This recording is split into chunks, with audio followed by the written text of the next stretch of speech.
3 April judgement হয়ে গেছে। তারপরে 17 এপ্রিল মিসলিনিয়াস অ্যাপ্লিকেশনের নির্দেশে খুব স্পষ্টত বলা আছে 31 মের মধ্যে তাদের এই বিজ্ঞপ্তি দিতে হবে, 31 ডিসেম্বরের মধ্যে নিয়োগ প্রক্রিয়া কমপ্লিট করতে হবে।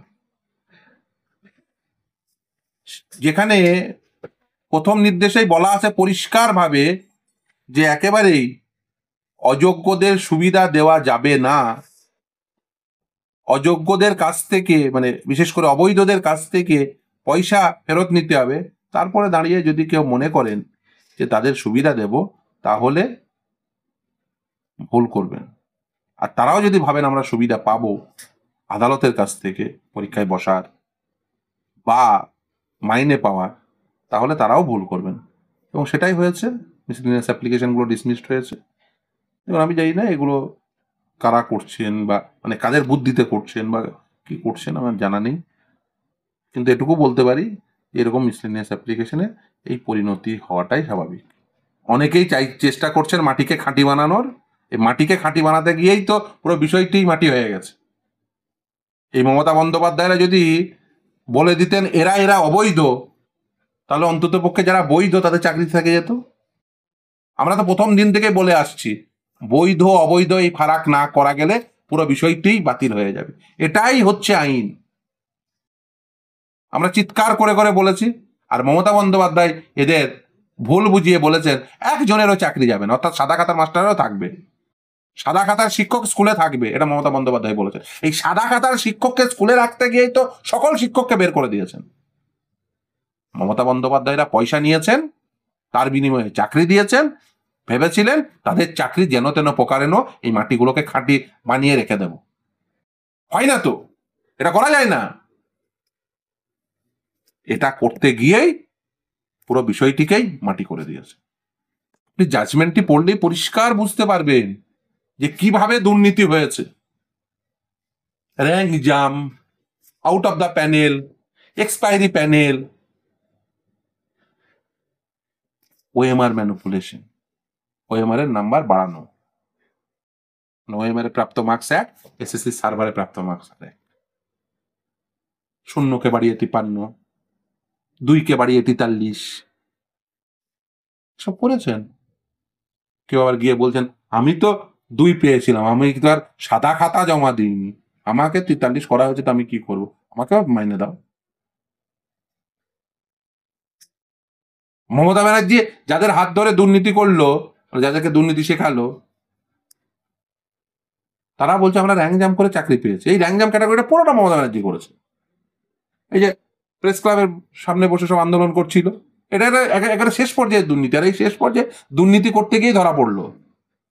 অঙ্কিতার বাবা দলে ঢুকলো, অঙ্কিতাকে একেবারে টপে তুলে দিল।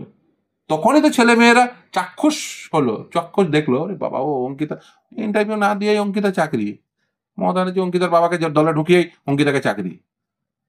ছেলে মেয়েরা আন্দোলন শুরু করলো প্রেস ক্লাবের সামনে। এই যে প্রেস ক্লাবের সামনে আন্দোলন শুরু করলো, মমতা ব্যানার্জি পৌঁছে গেল সেখানে, গিয়ে দেখলো কাকে কাকে হাত করা যাবে, হাত করলো, তাদের র্যাঙ্ক জাম করে তাদের চাকরি দিল। এটা মমতা ব্যানার্জি করেছে, পুরোটা মমতা ব্যানার্জি করেছে। প্রেস ক্লাবের সামনে মমতা ব্যানার্জি নিজে গিয়ে তাদের হাত ধরে র্যাঙ্ক জাম করে চাকরি দিয়েছে, মমতা ব্যানার্জি করেছে, অন্য কেউ না। সিবিআই এর উচিত ওকে ইমিডিয়েট কাস্টাডিতে নেওয়া। সব মিথ্যা গল্প, ওর ভাঁওতায় যা যে পড়বেন। আমি অনেক দিন আগে থেকে বলছি যে আগে গেলে আগে পাবেন ভিত্তিতে, টালির চালের টালি, টালির চালের নিচে এসি,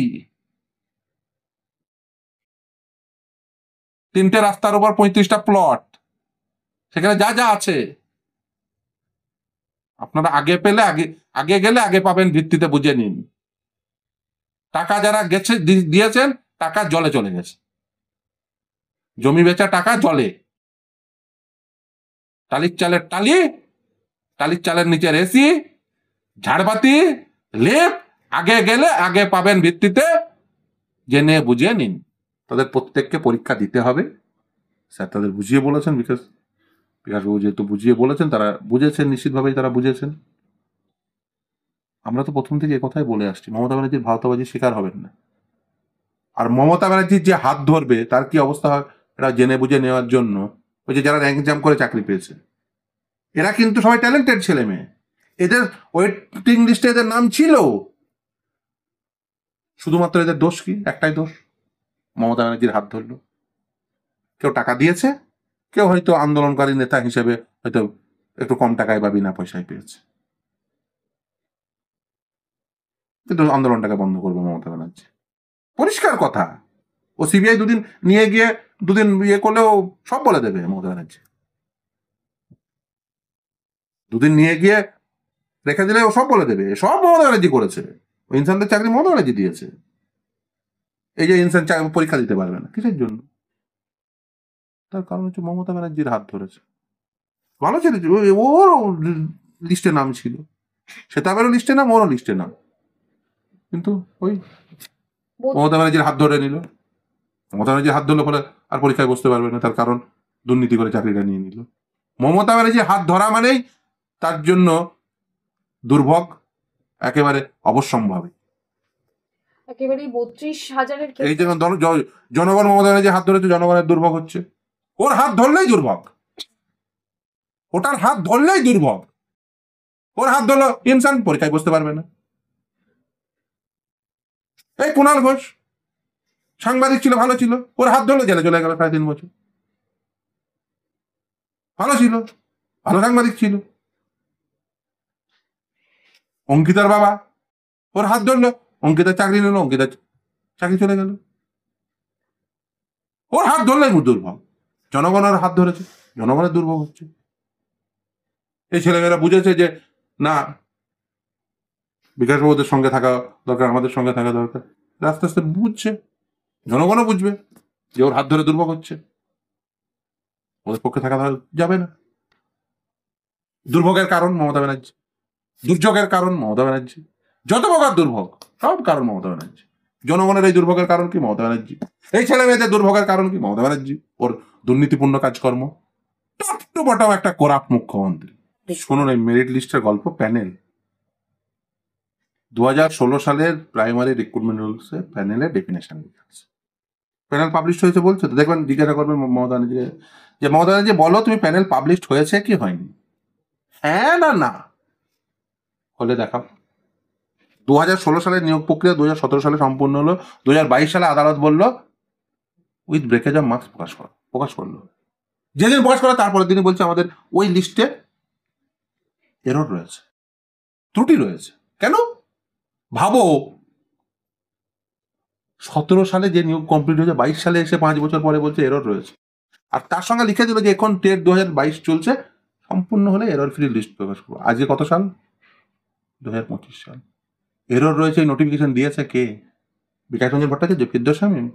বোর্ড নিজে নিয়োগ কমপ্লিট হওয়ার 5 বছর পরে এরর ফ্রি লিস্ট এখনো কোথায় টাঙানো আছে? মমতা ব্যানার্জির বাড়িতে, 14 তলায়, বোর্ডের অফিসে, ওয়েবসাইটে।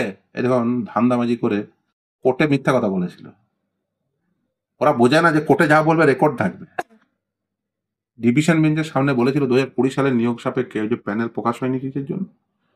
না সাইবার হ্যাকিং হয়েছে, গল্প দিয়ে গেছিল।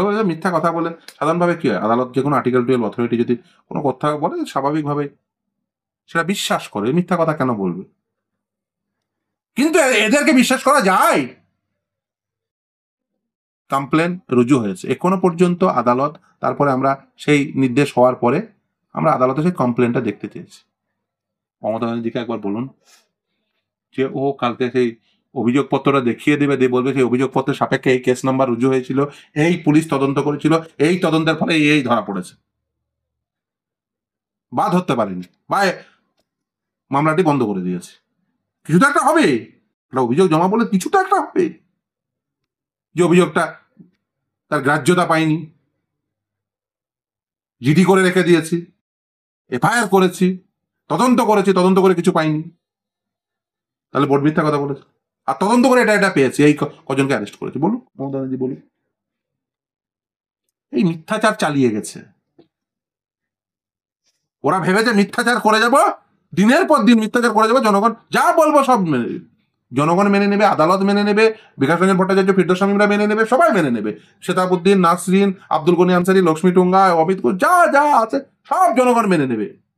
বঞ্চিত হবে, সবাই মেনে নেবে। এই করে কি সরকার চালানো যায়? অনেক দিন আগে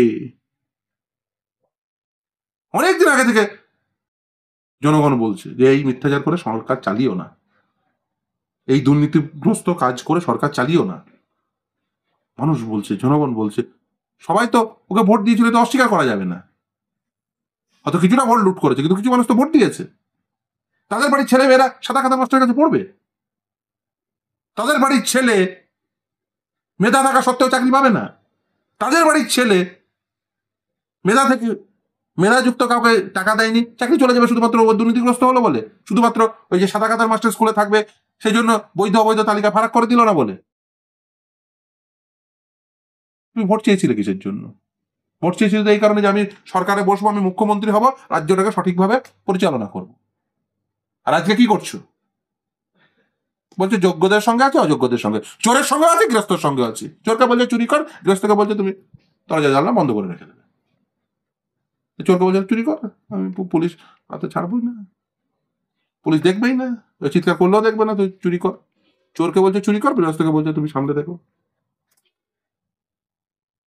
মমতা ব্যানার্জি হচ্ছে সেই যে বলছে যোগ্যদের সঙ্গে আছে, অযোগ্যদের সঙ্গে আছে। তুমি যদি বলতে না আমি একটাও চোরেদের সঙ্গে নেই, তাহলে আজকে যারা বৈধ তাদের একজনের চাকরি যেত না।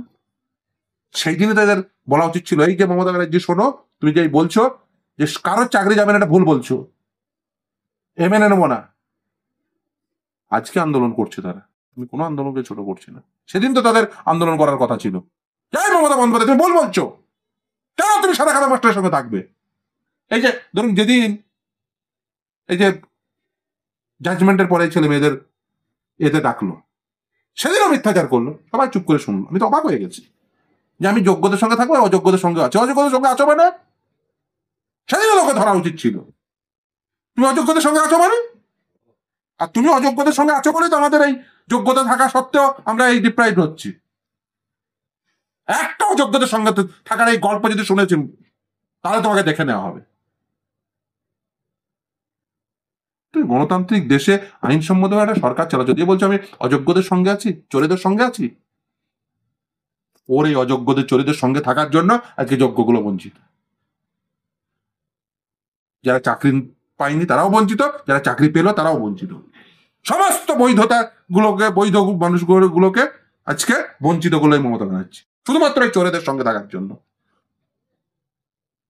তার কারণ এরা ওকে পয়সা দিয়েছে, ও দেখছে এদের সঙ্গে যদি না থাকবে বলে, তাহলে সব এসে পয়সা চাইবে, সব এসে টাকা চাইবে।